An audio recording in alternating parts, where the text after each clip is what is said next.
तो चलिए शुरू करते हैं। बायोस्टैट एंड रिसर्च मैथोडोलॉजी का यूनिट 3 का टॉपिक है ऑब्जर्वेशनल स्टडी। ऑब्जर्वेशनल स्टडी क्या होता है?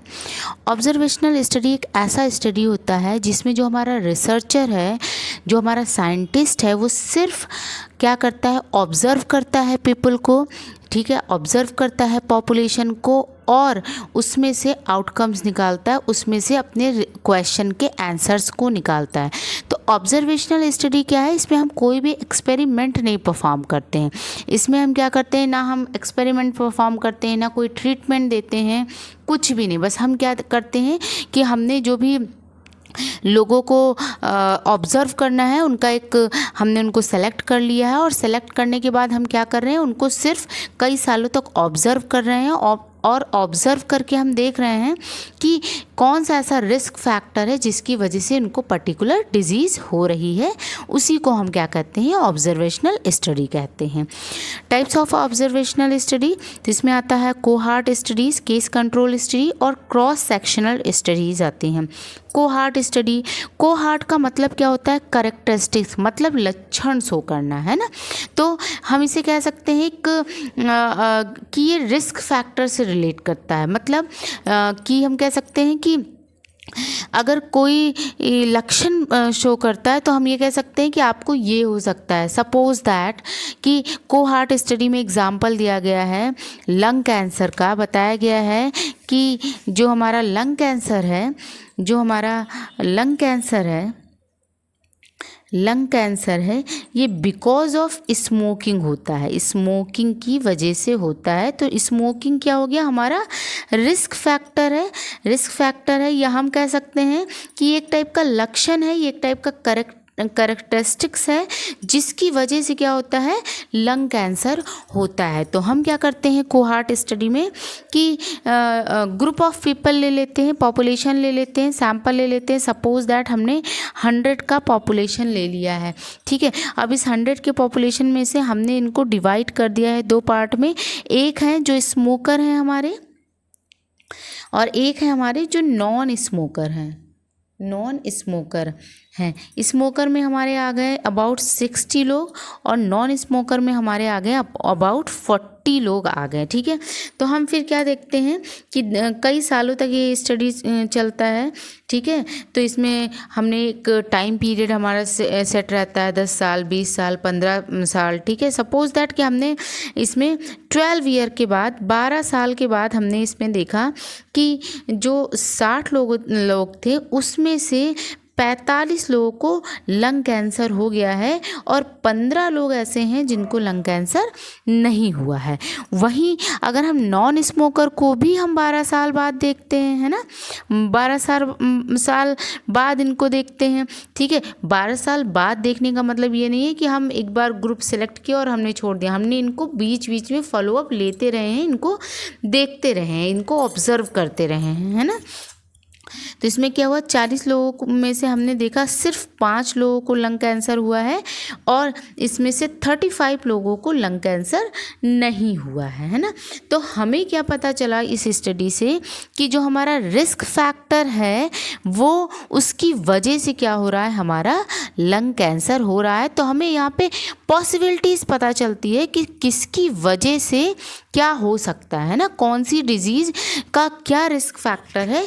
इस चीज़ का हम रिलेशनशिप निकालते हैं किसमें, कोहार्ट स्टडी में। तो यही हमारा होता है कोहार्ट स्टडी, जिसमें हम क्या करते हैं, एक स्पेसिफिक ग्रुप ऑफ इंडिविजुअल मतलब एक डिजीज़ वाले ग्रुप को लेते हैं। या तो हम लंग कैंसर को ले लिए, या हमने जो है किडनी के पेशेंट को ले लिया, ठीक है। उसमें हमने रिस्क फैक्टर देखा कि जो भी किडनी का पेशेंट है उनमें अधिकतर को यूटीआई हो रहा है, या हमने देखा कि उसमें अधिकतर लोग हैं जो पानी ज़्यादा नहीं पी रहे हैं, या हमने देखा कोई स्पेसिफिक ग्रुप ले लिया, हार्ट के पेशेंट का दे लिया। हार्ट के पेशेंट के बाद हमने उनका रिस्क फैक्टर देखा, है ना। तो हम क्या करते हैं कोहार्ट स्टडी में, रिस्क फैक्टर के अकॉर्डिंगली क्या डिज़ीज़ है वो कितनी ज़्यादा हो रही है, ये स्टडी हम करते हैं कोहार्ट स्टडी में। ठीक है। तो यहाँ पे एग्जाम्पल भी यही दिया हुआ है, a study on the relationship between smoking and lung cancer is an example of cohort study. The exposed cohort is identify an individual who smoke and the unexposed cohort as those who do not. ठीक है, तो अभी जो मैंने आपको समझाया वही हमारा है cohort study. This enables researcher to calculate the relative risk of lung cancer between smoker and non smoker। तो इस स्टडी से जो भी हमारा रिसर्चर है वो कैलकुलेट कर पाएगा कि क्या है relative risk of the lung cancer. There are 2 types of cohort study, 2 तरह के कोहार्ट स्टडीज़ है। पहला है प्रोस्पेक्टिव कोहार्ट स्टडी। प्रोस्पेक्टिव का मतलब ही होता है क्या, इन फ्यूचर, है ना, फ्यूचर में देखते हैं जिसे हम, तो उसे हम क्या कहते हैं, प्रोस्पेक्टिव कोहार्ट स्टडी। तो prospective cohort study look at a group of people who don't have a certain condition and track them over time. The study cohort information on things that might cause the condition such as smoking। ठीक है, prospective cohort study क्या है कि हम जो group of people है उनको हम ऑब्जर्व करते हैं। जो मैंने अभी आपको समझाया कि यहाँ पे हमने क्या समझा कि ग्रुप ऑफ पीपल हैं जिनको हमने क्या किया, 12 साल बाद देखा, है ना। तो ये क्या है, फ्यूचर स्टडी है। क्या है ये, फ्यूचर स्टडी है। तो इसे हम क्या कहते हैं, प्रोस्पेक्टिव कोहार्ट स्टडी, जिसमें हम क्या करते हैं, जो भी ग्रुप ऑफ पीपल को लिए हैं जिनको हम ऑब्जर्व कर रहे हैं उनको 10 साल बाद, 12 साल बाद, 15 साल बाद जब उनको देखते हैं तो हम ये पता लगा पाते हैं कि what is the risk factor जिसकी वजह से लंग कैंसर, और वो रिस्क फैक्टर जो है हमारा वो कितना ज़्यादा कॉज कर सकता है किसी भी डिजीज़ को। जैसे कि स्मोकिंग है तो स्मोकिंग हमारा रिस्क फैक्टर है, तो हम देखेंगे कि ये कितना ज़्यादा रिस्की है जिसकी वजह से लोगों को लंग कैंसर हो सकता है। तो हम ये देखेंगे कि स्मोकिंग कितना ज़्यादा खराब है लोगों के लिए। ठीक है, तो this is a prospective cohort study. ठीक है, तो यही चीज़ इसमें लिखी हुई है। The goal is to find out what caused the condition and how likely is to be occur in different group। ठीक है, तो कैसे इस प्रोस्पेक्टिव कोहार्ट स्टडी में क्या है कि हम फ्यूचर में हम देखेंगे कि कैसे कोई कंडीशन कॉज होती है और कैसे दूसरे ग्रुप में वो कंडीशन नहीं कॉज होती है। यही हम देखते हैं प्रोस्पेक्टिव कोहार्ट स्टडी। ठीक है, नेक्स्ट है रेट्रोस्पेक्टिव कोहार्ट स्टडी। इसमें क्या है, retro cohort study look back at the past information on 2 group of people. Prospective में क्या था, हम फ्यूचर देख रहे थे, है ना, रिस्क फैक्टर के साथ हम क्या देख रहे थे, फ्यूचर देख रहे थे। रेट्रोस्पेक्टिव कोहार्ट स्टडी में क्या है कि हमने जो भी ग्रुप लिया है उनका हम पास्ट देख रहे हैं, है ना, कि उनको पास्ट में कौन सी डिजीज़ थी जिसकी वजह से ये चीज़ें आ रही। जैसे इस टाइम कोविड के जो भी लोग थे उनको ज़्यादातर दिक्कतें आ रही हार्ट अटैक की, है ना।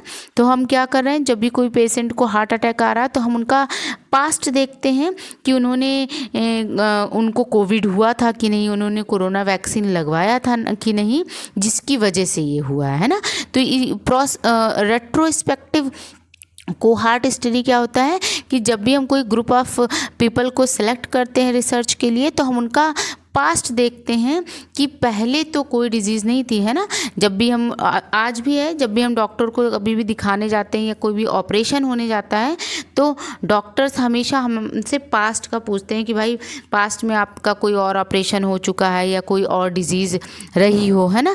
तो क्या होता है कि the study check if there is a link between the risk factor and the certain outcomes. और हम पास्ट को देखते हुए हम ये चेक करते हैं कि उसकी वजह से तो नहीं ये चीज़ हो चुकी है, उस रिस्क फैक्टर को हम यहाँ पे कैलकुलेट करते हैं। ठीक है, प्रोस्पेक्टिव में क्या था कि हम रिस्क फैक्टर से हम फ्यूचर में कैसे हो, कितने % वो रिस्क फैक्टर स्ट्रॉन्ग है जिसकी वजह से डिजीज़ हो जा रहा था।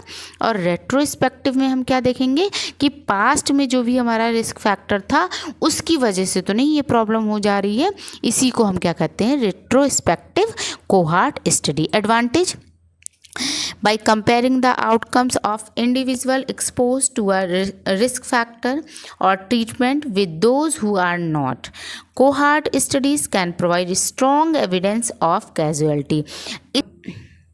इस स्टडी से हम एक स्ट्रॉन्ग एविडेंस बता पाएंगे, एक सबूत दे पाएंगे कि जिसकी वजह से ये घटना हुई है। कैजुअलिटी मतलब ये घटना हुई है, एविडेंस मतलब सबूत, है ना। तो हम इस स्टडी से हम बता पाएंगे कि इसकी वजह से ये हुआ था, इसने स्मोक कर रहा था ये 10 साल से, इसकी वजह से इसको लंग कैंसर हुआ है। They can study the natural course of a disease और कंडीशन। इस प्रोसेस से हम नेचुरल तरीके से किसी भी डिजीज़ को कैसे वो डिजीज़ रिस्क फैक्टर के अकॉर्डिंगली डेवलप हो रही है और कितने हद तक वो जा सकती है, इस चीज़ का हम देख। They can also be used to study the effectiveness of a specific treatment। और हम ये भी इस स्टडी के दौरान पता कर सकते हैं कि इस डिज़ीज़ के लिए एक इफ़ेक्टिव, एक बहुत ही अच्छा स्पेसिफिक ट्रीटमेंट क्या हो सकता है। Disadvantage, they can be time consuming and expensive to conduct. ये टाइम कंज्यूमिंग होता है और एक्सपेंसिव होता है। टाइम कंज्यूमिंग क्यों? क्योंकि इस स्टडी को करने में हमें कई साल लग जाते हैं, 10, 15, 20 साल लग सकते हैं। They are based on self reported information which can be inaccurate. ये क्या होता है? ऑब्जर्वेशनल बेस्ड स्टडी होता है। तो ये क्या होता है? सेल्फ रिपोर्टेड होता है ना, खुद का बनाया गया रिपोर्ट होता है। तो इट कुड बी पॉसिबल कि जो भी रिसर्चर ऑब्जर्व कर रहा है वो गलत ऑब्जर्व कर सकता है। तो ये बहुत ज़्यादा 100% हम ये नहीं कह सकते हैं कि ये सही ही हो। तो ये हमारा रहा ऑब्जर्वेशनल स्टडी।